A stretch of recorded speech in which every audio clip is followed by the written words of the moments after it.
ശ്രീ അധിൻ, ഇവിടെ ഇതാ CPIക്ക് കാര്യങ്ങൾ ബോധ്യപ്പെട്ടിരിക്കുന്നു, അവർ തൃപ്തരാണ് എന്ന മട്ടിലുള്ള പ്രതികരണം ശ്രീ റെജി ലൂക്കോസിന്റെ ഭാഗത്ത് നിന്നുണ്ടായിട്ടുണ്ട്. അത് മാത്രമല്ല, ഇതിലൊരു ജനാധിപത്യ വിരുദ്ധമായി ഒന്നും നടന്നിട്ടില്ല എന്നുള്ളതാണ്. ജനാധിപത്യ വിരുദ്ധമായിട്ടല്ല നടന്നത് എങ്കിൽ ഈ വിഷയം കഴിഞ്ഞ 7 ദിവസമായി മാധ്യമങ്ങൾക്ക് ചർച്ച ചെയ്യേണ്ടതായി വരില്ലായിരുന്നു. CPIയുടെ പല നേതാക്കളും ഇത്തരത്തിൽ പ്രതികരിക്കേണ്ടതായി വരില്ലായിരുന്നു. ബിനോയ് വിശ്വത്തിൻ്റെതുൾപ്പെടെയുള്ള പ്രതികരണങ്ങൾ ഞങ്ങളുടെ ലൈബ്രറിയിൽ ഇപ്പോഴും സേഫായി തന്നെ ഉണ്ട് താനും. വളരെ വിചിത്രമായാണ് ഇപ്പോഴത്തെ ഈ CPIഎമ്മിൻ്റെ പ്രതികരണത്തെയും ന്യായീകരണത്തെയും ഒക്കെ നോക്കിക്കാണേണ്ടത്. അതായത് CPIക്ക് ഇതിനോട് വിയോജിപ്പുണ്ടാകില്ല എന്ന് കരുതിയെന്നാണ്. CPIക്ക് മാത്രമല്ല കേട്ടോ, യുവജന സംഘടനകൾക്ക്, വിദ്യാർത്ഥി സംഘടനകൾക്കൊക്കെ വലിയ വിയോജിപ്പും പ്രതിഷേധവും ഉണ്ട് താനും, അതിപ്പോഴും ഉയരുകയുമാണ്. പക്ഷേ ആശങ്ക യഥാർത്ഥത്തിൽ പരിഹരിക്കപ്പെട്ടിട്ടുണ്ടോ ശ്രീ അധിൻ? അല്ല, ഇതിലിപ്പോൾ ഒരു CPI-CPM തർക്കത്തിലേക്ക് ഒന്നും പറഞ്ഞുകൊണ്ട കാര്യമില്ല. യഥാർത്ഥത്തിൽ ആലോചന ഉണ്ടായിട്ടില്ല എന്നുള്ള കാര്യത്തിൽ തർക്കമില്ല. പക്ഷേ അത് കൃത്യമായി ഇടതുപക്ഷ ജനാധിപത്യ മുന്നണിയുടെ തീരുമാനപ്രകാരം പോകുന്ന, അല്ലെങ്കിൽ പ്രകടന പത്രിക അനുസരിച്ച് കേരളത്തിൽ രണ്ടാമതും അധികാരത്തിൽ വന്ന ഗവൺമെൻറ്, അതായത് ദേശീയ വിദ്യാഭ്യാസ നയമായ NEPയുടെ ഭാഗമായി PM ശ്രീ കേരളത്തിൽ നടപ്പിലാക്കുമ്പോൾ അത് കേരളത്തിലെ ഇടതുപക്ഷ ജനാധിപത്യ മുന്നണിയോ ക്യാബിനറ്റിലെ മന്ത്രിമാരോ അറിഞ്ഞിരുന്നില്ല എന്ന വിഷയം കൃത്യമായി തന്നെ ഉയർത്തിക്കാട്ടിയിട്ടുണ്ട്. പിന്നെ ഇതിൽ CPI ജയിച്ചു CPM തോറ്റു എന്നൊരു തർക്കത്തിൻ്റെ ഒന്നും ആവശ്യമില്ല. ഇത് ഇടതുപക്ഷ ജനാധിപത്യ മുന്നണിയിൽ വ്യത്യസ്തമായ പാർട്ടികളാവുമ്പോൾ ചില വിഷയങ്ങളിൽ വ്യത്യസ്തമായ അഭിപ്രായം പറയും. ഇതിൽ രസകരമായൊരു കാര്യം, ദേശീയ അടിസ്ഥാനത്തിൽ NEPയിൽ CPIക്കും CPMനും ഒരേ നിലപാടാണുള്ളത്. അത് നാം മനസ്സിലാക്കണം. അതിൽ ഒരു പ്രത്യേക സാഹചര്യത്തിൽ കേരളത്തിലൊരു തീരുമാനം വന്നു, എന്താ, PM ശ്രീയിൽ അംഗമാവുക. ഈ PM ശ്രീ കേരളത്തിൽ ആദ്യം നടപ്പിലാക്കാൻ ഒരു തീരുമാനം വന്നു. കേരളത്തിലെ മാധ്യമങ്ങളെല്ലാം കൃത്യമായി അത് ചർച്ച ചെയ്തു. അന്ന് ജനാധിപത്യ രീതിയിൽ മുഴുവൻ വിദ്യാർത്ഥി സംഘടനകളുടെ യോഗവും വിളിച്ചിരുന്നു. ആ യോഗത്തിൽ ABVP ഒഴിച്ച് AISF, SFI ഉൾപ്പെടെയുള്ള മുഴുവൻ വിദ്യാർത്ഥി പ്രസ്ഥാനങ്ങളും എന്ത് ചെയ്തു? ആ PM ശ്രീ എതിർത്തിരുന്നു. അത് കൃത്യമായി തന്നെ അക്കമിട്ട തെളിവുകൾ നിരത്തി കേരളത്തിലെ പൊതുവിദ്യാഭ്യാസ വകുപ്പ് മന്ത്രിയുടെ മുമ്പിൽ പറഞ്ഞു. പക്ഷേ അതിന് അദ്ദേഹം നടത്തിയ പത്രസമ്മേളനവും നമ്മൾ കണ്ടതാണ്. എന്താ, അത് ഒരു കാരണവശാലും നടത്തില്ല, നിയമപരമായി നേരിടും. എന്നാൽ കുറച്ച് ദിവസങ്ങൾക്ക് ശേഷം SSK ഫണ്ടിന് വേണ്ടി PM ശ്രീ നടപ്പിലാക്കുന്നു എന്നൊരു വിചിത്രവാദം വന്നപ്പോഴാണ് അതിൽ കൃത്യമായി AISF നിലപാട് പറഞ്ഞു. കമ്മ്യൂണിസ്റ്റ് പാർട്ടി ദേശീയ അടിസ്ഥാനത്തിലുള്ള പാർട്ടിയുടെ നിലപാട് ഉൾപ്പെടെ സംസ്ഥാന അടിസ്ഥാനത്തിൽ പാർട്ടിയുടെ സംസ്ഥാന സെക്രട്ടറി പറഞ്ഞു. അത് കൃത്യമായി ഇടതുപക്ഷ ജനാധിപത്യ മുന്നണി എന്ന പ്രസ്ഥാനം വളരെ ജനാധിപത്യ വ്യവസ്ഥയുള്ളൊരു സംവിധാനമാണ്. അതിൽ അഭിപ്രായം പറയാം. ചിലപ്പോൾ മുന്നണിക്കകത്ത് അഭിപ്രായം പറയാറുണ്ട്. തീർച്ചയായും താങ്കൾ സൂചിപ്പിക്കുന്ന പോലെ ഇതിപ്പോൾ ആരുടെ ജയം പരാജയം എന്നതുപോലെയല്ല. തീർച്ചയായും താങ്കൾ പറയുന്നത് പോലെ തന്നെയുള്ള അഭിപ്രായ പ്രകടനങ്ങൾക്കുള്ള വേദികളുണ്ട്. പക്ഷേ ഇവിടെ അങ്ങനെയല്ല സംഭവിച്ചത്. അഭിപ്രായം പറയേണ്ട ഇടത്തായിരുന്നില്ല. കാരണം ഒരു പദ്ധതിയുമായി മുന്നോട്ട് പോവുകയാണ് ചെയ്തത് സർക്കാർ എന്ന് പറഞ്ഞാൽ എന്താണ്? മുഖ്യമന്ത്രി അറിയാതെ ഒരു വിദ്യാഭ്യാസ മന്ത്രിയുടെ വകുപ്പിന് കീഴിലാണ് എന്നതുകൊണ്ട് മുഖ്യമന്ത്രി അറിയാതെ ഈ പദ്ധതിയുമായി മുന്നോട്ട് പോകുമെന്നൊന്നും ആർക്കും ധരിക്കാനാവില്ല. കാരണം മുഖ്യമന്ത്രി തന്നെയാണ് ഈ മന്ത്രിസഭയുടെ അധിപൻ എന്നത്. അങ്ങനെ മുഖ്യമന്ത്രിയുടെ നിർദ്ദേശപ്രകാരമോ അല്ലെങ്കിൽ മുഖ്യമന്ത്രിയുമായി കൂടി ആലോചിച്ചോ വിദ്യാഭ്യാസ വകുപ്പ് ഈ നീക്കവുമായി മുന്നോട്ട് പോകുമ്പോൾ ഒരു ക്യാബിനറ്റ് ഉണ്ട്. താങ്കൾ സൂചിപ്പിച്ചതുപോലെ ഇതേ വിഷയം വിദ്യാർത്ഥി സംഘടനകളുമായി അടക്കം ചർച്ച ചെയ്ത് ഈ പദ്ധതിയുമായി മുന്നോട്ടില്ല എന്ന് തീരുമാനിച്ചതാണ്. അവിടെയാണ് CPI ഒരു തിരുത്തൽ നടത്തിയോ എന്ന ചോദ്യം ഉയർന്നു വരുന്നത്. കാരണം കൃത്യമായി പരസ്യമായി പ്രതികരിക്കുന്നു, ഈ പദ്ധതിയുമായി മുന്നോട്ട് പോകാൻ ഞങ്ങൾ അനുവദിക്കില്ല എന്ന് പറയുന്നു. അവിടെ മന്ത്രിമാർ ഉൾപ്പെടെ ഈ മന്ത്രിസഭാ യോഗത്തിൽ നിന്ന് വിട്ടുനിൽക്കുമെന്ന മുന്നറിയിപ്പിലേക്ക് വരുന്നു.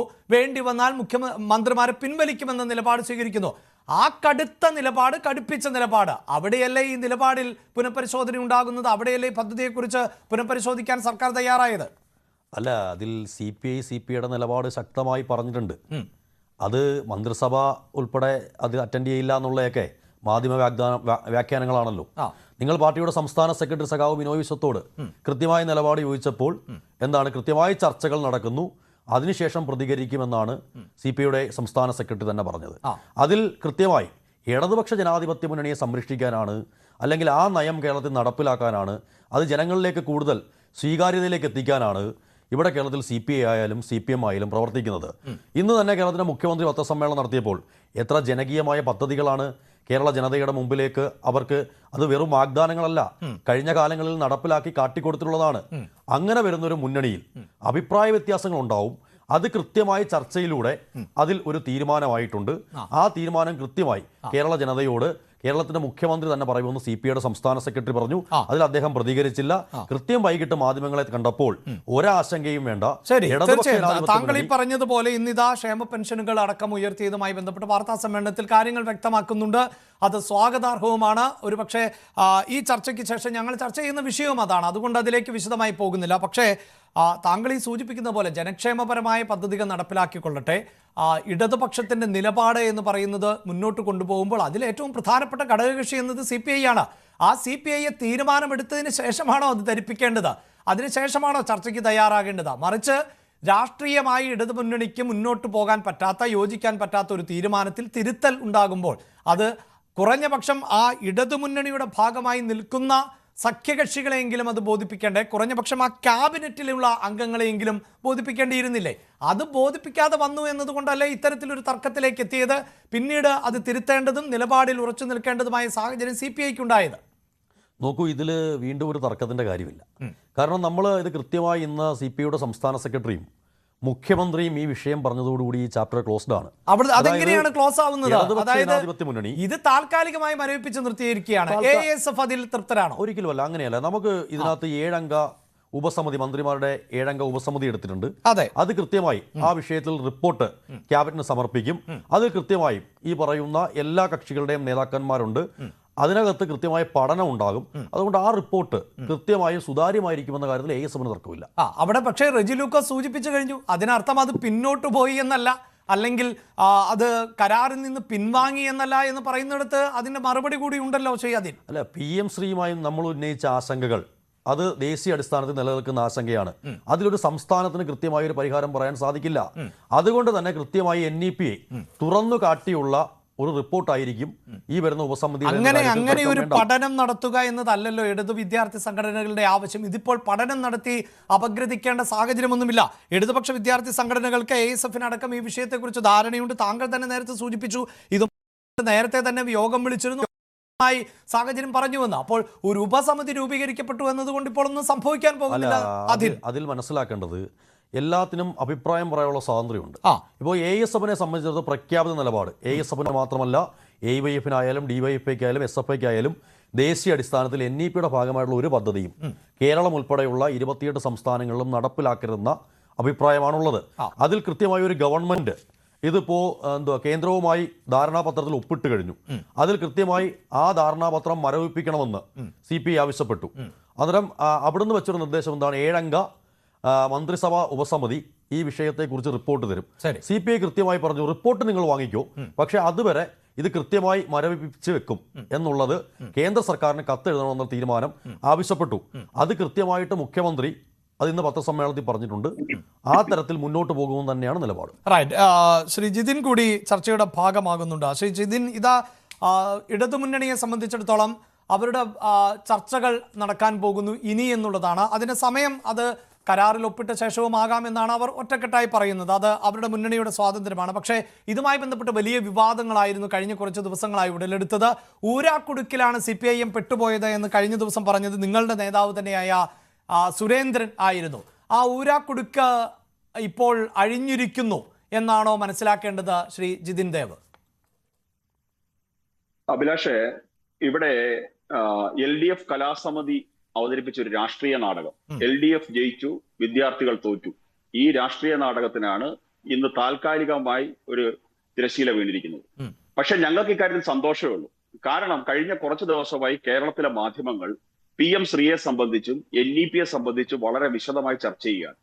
ഇന്ന് കേരളത്തിലെ പത്രമാധ്യമങ്ങൾ മത്സരിച്ചെഴുതുകയാണ് PM ശ്രീയുടെ ഗുണം. ഇന്ന് മാതൃഭൂമിയില് മയ്യഴിയിലെ ചാലക്കര ഉസ്മാൻ സ്കൂളിൽ കിട്ടിയ വികസന പ്രവർത്തനങ്ങളെ സംബന്ധിച്ചും അവിടെ ലഭിച്ച ഫണ്ട് കൊണ്ട് അവിടെ ഉണ്ടായ സ്മാർട്ട് ക്ലാസ് റൂമിനെ സംബന്ധിച്ചും ഒക്കെ വളരെ വിശദമായി നമുക്ക് മാതൃഭൂമിയിൽ നിന്ന് വളരെ വിശദമായി നമുക്ക് വായിക്കാൻ സാധിച്ചു.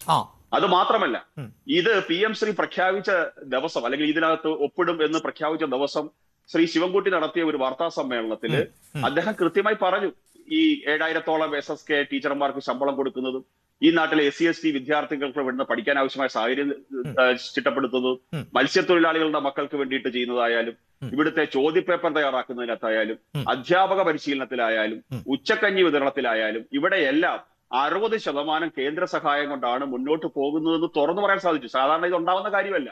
അപ്പൊ ഇപ്പൊ തുറന്നു പറയാൻ അല്ല, പക്ഷേ അവിടെ താങ്കൾ ഈ പറയുന്നത് പോലെ മാധ്യമ ചർച്ചകളിൽ എന്തുകൊണ്ട് ഇതിൽ നിന്ന് വിട്ടുനിൽക്കുന്നു എന്നും ഈ നാഷണൽ എഡ്യൂക്കേഷൻ പോളിസി 2020 എന്ത് തരത്തിലുള്ള അജണ്ടയാണ് വിദ്യാഭ്യാസ രംഗത്ത് നടപ്പിലാക്കുന്നത് എന്നതുമായി ബന്ധപ്പെട്ട വിഷയങ്ങളും ചർച്ച ചെയ്യുകയും അതാണ് ഈ എതിർപ്പിന് കാരണമെന്ന് ഇടത് സംഘടനകൾ അടക്കം പറയുകയും ചെയ്യുന്ന ഒരു സാഹചര്യമുണ്ട്. അപ്പോൾ അത്തരം ചർച്ചകൾ കൂടി തുറന്നു കൊടുക്കപ്പെടുകയാണ് ഇപ്പോൾ ചെയ്തിട്ടുള്ളത്. ഒരിക്കലുമല്ല അഭിലാഷ്. ഞാൻ കഴിഞ്ഞ ഒരു 4-5 ദിവസമായി കേരളത്തിലെ പ്രധാനപ്പെട്ട മാധ്യമങ്ങളിലെല്ലാം ഈ PM ശ്രീ എന്ന് പറഞ്ഞ വിഷയമായിട്ട് ബന്ധപ്പെട്ട് ഡിബേറ്റ് ചെയ്യുന്ന ആളാണ്. ഞാൻ ആവർത്തിച്ച് ഈ നമ്മുടെ ചർച്ചയിൽ പങ്കെടുക്കുന്ന ശ്രീ റജി ലൂക്കോസിനോട് ഉൾപ്പെടെ ഞാൻ ആവർത്തിച്ച് ചോദിച്ചിട്ടുണ്ട്, എന്തിനാണ് നിങ്ങൾ PM ശ്രീയെയും LEP എതിർക്കുന്നത്? ഇവർ പറയുന്ന 2 വാചകം, ഒന്ന് വാണിജ്യവൽക്കരണം, 2 വർഗീയവൽക്കരണം. എവിടെയാണ് ഇത് രണ്ടും? വർഗീയവൽക്കരണവും വാണിജ്യവൽക്കരണവും എവിടെയാണെന്ന് പറയാൻ ഇവർക്ക് സാധിക്കുന്നില്ല. നാഷണൽ എന്താ പറയുക, കരിക്കുലം ഫ്രെയിംവർക്കിനനുസരിച്ച് ഈ സിലബസുകൾ പരിഷ്കരിക്കേണ്ടി വരുമ്പോൾ എവിടെയാണ് വർഗീയവൽക്കരണം? എവിടെയാണ് ഈ കോൺഗ്രസിന്റെ നേതാക്കന്മാരൊക്കെ പറയുന്ന പോലെ? കഴിഞ്ഞ ദിവസം ഒരു യുവജന നേതാവ് പറയുന്നത് കേട്ടു, മഹാത്മാഗാന്ധി ഓട്ടോ ഇടിച്ച് മരിച്ചു എന്നൊക്കെ പഠിപ്പിക്കുന്നത്. എന്തൊക്കെ അസംബന്ധമാണ് ഇവർ പറഞ്ഞുകൊണ്ടിരിക്കുന്നത്?